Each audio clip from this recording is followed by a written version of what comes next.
ब्रेकनंतर तुमचं स्वागत. नमस्ते महाराष्ट्रमध्ये यावेळेला एक मोठी बातमी येते.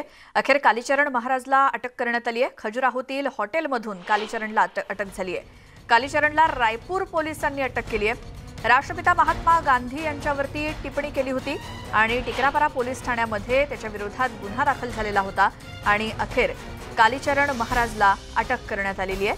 खजुराहोतल्या एका हॉटेलमधून रायपूर पोलिसांनी अटक केलेली आहे. आमचे प्रतिनिधी प्रशांत लीला रामदास आपल्यासोबत फोन लाईनवरती आहेत नवी दिल्लीतून.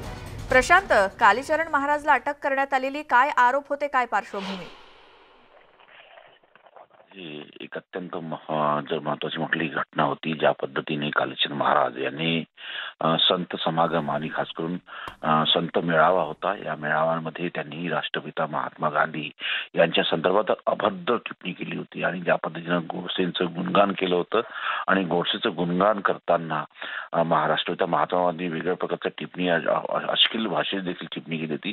या संदर्भात मग रायपूर पोलिसांच्या वतीने गुन्हा देखील दाखल करण्यात आला होता आणि त्यानंतर त्यांचा शोध सुरू होता. हा जो कालीचरण महाराज आहे गेल्या अनेक वर्षापासून अभद्र टिप्पणी देण्यामध्ये पुढाकार असतो. अनेकदा त्यांच्यावरती प्रकरण देखील दाखल झालेले आहेत. याच पार्श्वभूमीवरती त्याला खजुराहोच्या एका हॉटेलमधून, त्याला एक हॉटेलच्या खोलीमधून त्याला ताब्यात घेण्यात आलेला आहे आणि त्याच्यावर त्याला अटक करून खजुराहो पोलिसांनी त्याला काकडा जो पोलीस स्टेशनच्या अंतर्गत गुन्हा दाखल झाला होता रायपूरमध्ये, त्याच्या अंतर्गत त्याला ताब्यात घेऊन त्याच्यावरती अटकची कारवाई करून ज्या पद्धतीने हा संपूर्ण अभद्र प्रकारच्या ज्यातून टिप्पणी केली होती या संदर्भात देशभरामध्ये मोठा उफाळ आला होता. मोठ्या प्रकारे या संदर्भात टिप्पणी आणि खास करून विविध राजकीय पक्षांच्या वतीने या संदर्भात कालीचरण महाराज याच्यावरती गुन्हे देखील दाखल करण्याची मागणी करण्यात आली होती आणि त्याच्याच आधारावरती ही मोठी कारवाई करण्यात आलेली आहे. रायपूर पोलिसांनी जी अटक केली आहे, खजुराहोतल्या एका हॉटेलमधून अटक केली आणि कशा पद्धतीनं हे ऑपरेशन पोलिसांनी राबवलं, प्रशांत?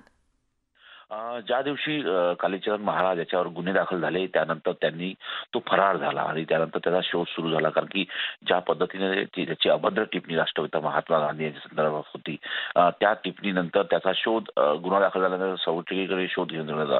पण हा कालीचरण महाराज फरार झाला होता आणि तो मीडियाच्या समोर देखील येत नव्हता.